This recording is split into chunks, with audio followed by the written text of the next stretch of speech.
जैसे तत्शब्दार्थ, जैसे तत्शब्दार्थ तत्व ही तत्व होता है, वैसे यहाँ भी समझना चाहिए। ओम तत्सदिति निर्देश तत्व नारायण पर इत्यादि स्मृति श्रुति से यही मालूम पड़ता है कि तत्व और तत् एक ही है। नित्य शब्द नित्य नित्यत्ववाची नहीं होता, यह भी नहीं कहा जा सकता, क्योंकि गवादि शब्द भी गोत्वादि के ही वाचक होते हैं। कहा जाता है कि जाति में शक्ति मानने वालों के यहाँ यह ठीक भी है, परंतु अद्वैती तो जाति ही नहीं मानता, पर यह कहना ठीक नहीं। व्यक्ति से अतिरिक्त जाति मान्य न होने पर भी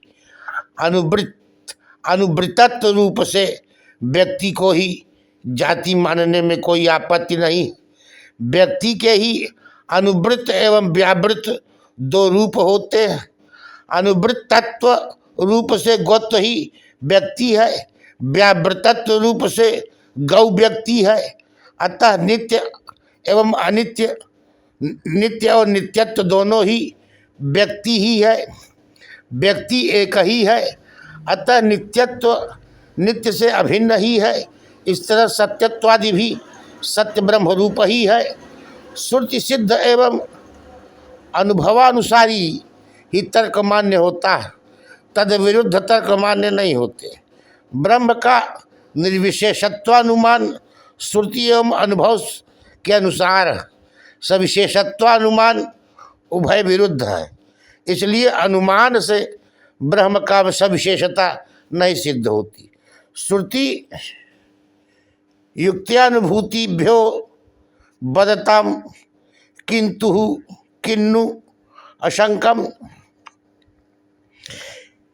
एक जाति द्रव्य में प्रथम पिंड ग्रहण ही निर्विकल्पक ज्ञान है, द्वितीयादि पिंड ग्रहण सविकल्पक ज्ञान है। परंतु यह ठीक नहीं, क्योंकि प्रथम गोपिंड ग्रहण के तुल्य ही द्वितीयादि गोपिंड ग्रहण होते हैं। अतः प्रथम भी सविकल्प ही है। खंडो अयम शुक्लो अयम मुंडो अयम रक्तो गौ, इस तरह नाम जात्यादि सहित होने से प्रथम पिंड ग्रहण भी सविकल्पक ही है। जिस ज्ञान में नाम जाति गुण आदि विकल्प विषय होते हैं वह सविकल्प, और जिसमें उक्त विकल्प विषय नहीं होते वह ज्ञान निर्विकल्प होता। अतः डित्थो अयम ब्राह्मणो अयम श्यामो अयम, इस प्रकार एक जाति द्रव्य में प्रथम पिंड ग्रहण ही सविकल्पक है। यही विशेषेण विशेष्य संबंधानवगाही ज्ञान ही निर्विकल्पक है। अतः तदवगाही ज्ञान सविकल्पक है। अद्वैती का भी यही संसर्गानवगाही ज्ञानम निर्विकल्पम वैशिष्ट्यावगाही ज्ञानम सविकल्पम। अविद्वानों के लिए सुषुप्ति में, विद्वानों के लिए निर्विकल्प समाधि में निर्विकल्प ज्ञान रहता ही है। संसर्गानवगाही ज्ञान का कोई कारण नहीं हो सकता, क्योंकि निर्विकल्प ज्ञान अतीन्द्रिय ज्ञान है। गौ यह विशिष्ट ज्ञान विशेषण ज्ञान से जन्य होता है। विशिष्ट ज्ञान होने से दंडी इस ज्ञान के तुल्य यह अनुमान निर्विशेष विशेषण ज्ञान का साधक है। पर यह भी ठीक नहीं, क्योंकि सविशेष ज्ञान विशेषण ज्ञान जन्य होता है, यह बात अमान्य है। इसके अतिरिक्त विशेषण ज्ञान के निर्विकल्प होने से कोई प्रमाण नहीं है, कोई प्रमाण नहीं है। कहा क्योंकि प्रकृति प्रत्यय योग से पदत्व संपन्न होता है। प्रकृति प्रत्यय दोनों के अर्थों में भेद होता ही है, इसलिए पद के द्वारा विशिष्टार्थ का ही प्रतिपादन होता है। पद भेद भी अर्थ भेद के ही कारण होता है। अतः पद संघात रूप वाक्य का भी अनेक पदार्थ संसर्ग विशेष ही अर्थ होता, अतः संसर्गा अनवगाही निर्विकल्प ज्ञान शब्द में नहीं उत्पन्न हो सकता। हाँ, अतएव प्रमाता प्रमाण प्रमेय त्रिपुटी कहलाता है। प्रमाता अंतःकरण विच्छिन्न चैतन्य है, वृत्ति विच्छिन्न चैतन्य प्रमाण है, विषयाविच्छिन्न चैतन्य प्रमेय है, अज्ञात विषय चैतन्य प्रमेय है, अज्ञात विषय चैतन्य प्रमेय है, ज्ञात विषय चैतन्य फल कहा जाता है। इस तरह सविकल्पक ज्ञान के तुल्य ही निर्विकल्पक ज्ञान का भी अंतःकरण वृत्ति ही करण है। अंतःकरण वृत्ति ही करण, अंतःकरण वृत्ति ही करण। कहा जाता है कि भले ही अंतःकरण वृत्ति निर्विकल्पक ज्ञान के प्रति करण हो, वह अंतःकरण वृत्ति इंद्रिय द्वारा निर्गत होकर निर्विकल्पक ज्ञान का कर्ण बनती है। व्याप्ति ज्ञान रूपा ही वृत्ति कर्ण बनती है अथवा शब्द ज्ञान रूपा, परंतु यह ठीक नहीं, क्योंकि इंद्रिया निर्गत वृत्ति ही करण है। इंद्रिया निर्गत वृत्ति ही करण है और वह निर्विकल्पक विषय रूपा वृत्ति होती है। यदि कहा जाए कि निर्विकल्प विषय ही है ही नहीं, तो यह भी ठीक नहीं।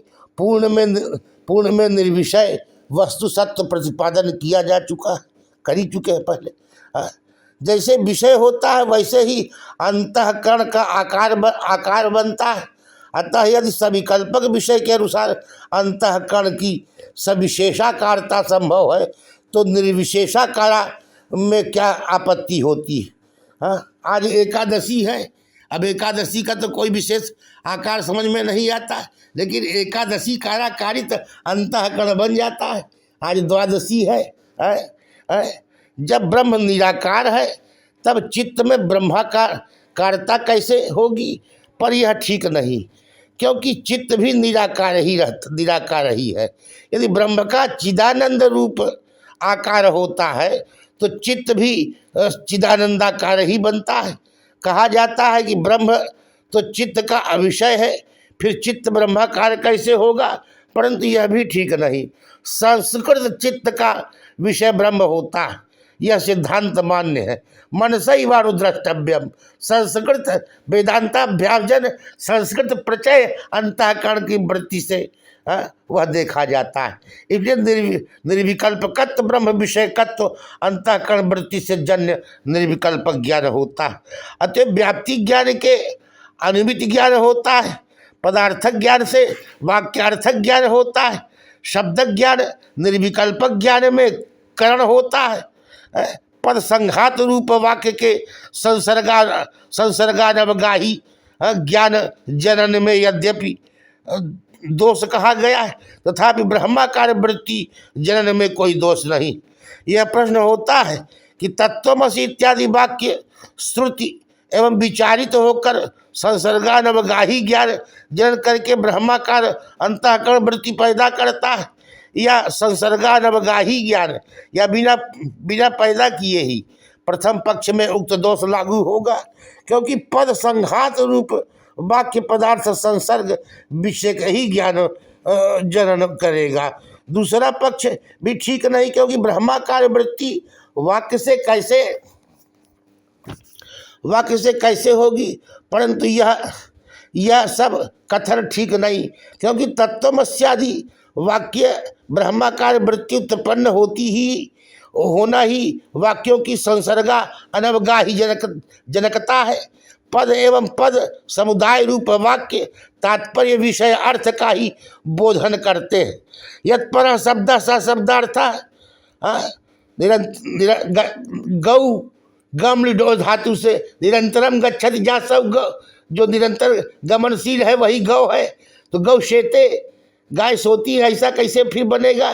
तो यत्पर शब्द स शब्दार्थ विषम भुंक्ष, इस आप्त वाक्य से अनभिमत संसर्ग का भी प्रतिपादन होना चाहिए।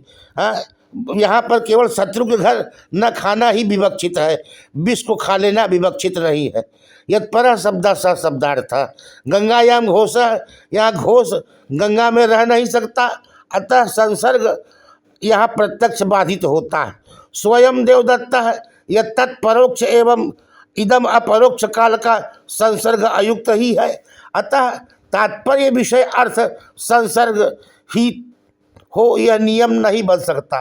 अतः प्रकृष्ट प्रकाश चंद्र स्वयं देवदत्ता इत्यादि वाक्य स्वरूप मात्र के बोधक होते हैं, क्योंकि उतने में ही उनका तात्पर्य है। जैसे घटा पटा इत्यादि पद घटादि स्वरूप मात्र के बोधक होते हैं, उसी तरह तत्वमस्यादि महावाक्य भी ब्रह्म रूप मात्र के बोधक होते हैं, क्योंकि उपक्रमादि लिंगों से उसी में इनका तात्पर्य निर्धारित है। अतएव गामानय इत्यादि वाक्यों के समान तत्वमस्यादि इत्यादि वाक्यों का संसर्ग रूप कोई अर्थ नहीं प्रतीत होता। अतः पद या वाक्य का संसर्गानवगाही जनकत्व नियम नहीं, किंतु स्वतात्पर्य विषयार्थ ज्ञान जनकत्व ही नियम है। स्वतात्पर्य विषयार्थ जनकत्व ही नियम है। अपने तात्पर्य विषय अर्थ का ही ज्ञान उत्पन्न करते हैं, यही नियम है। विषम भुंक्ष इस वाक्य से शत्रु गृह भोजन निवृत्ति रूप अर्थ प्रतीत होता है। यह भुज प्रकृति या प्रत्यय किसी का भी अर्थ नहीं, किंतु प्रकृति प्रत्यार्थ से अतिरिक्त ही अर्थ बोधक है। प्रकृष्ट प्रकाश चंद्र प्रकृत प्रत्यय के योग से आह्लादन क्रिया का कर्ता ही चंद्र का अर्थ है, तो यह ठीक नहीं। चंद्र शब्द का शब्द शक्ति से वैसा अर्थ होने पर भी वक्ता का उसमें तात्पर्य नहीं है। उक्त वाक्य स्वरूप मात्र पर्यवसायी ही है। अयम घट, यह घट है, पुत्र जान लेता है। क्या यहाँ प्रकृति प्रत्यय का अर्थ जानकर पुत्र घट को समझता है? कहा जाता है फिर भी घट पद किसी नाम एवं किसी प्रकार से विशिष्ट ही अर्थ का बोधक होता है, निर्विशेष अर्थ का बोधक नहीं।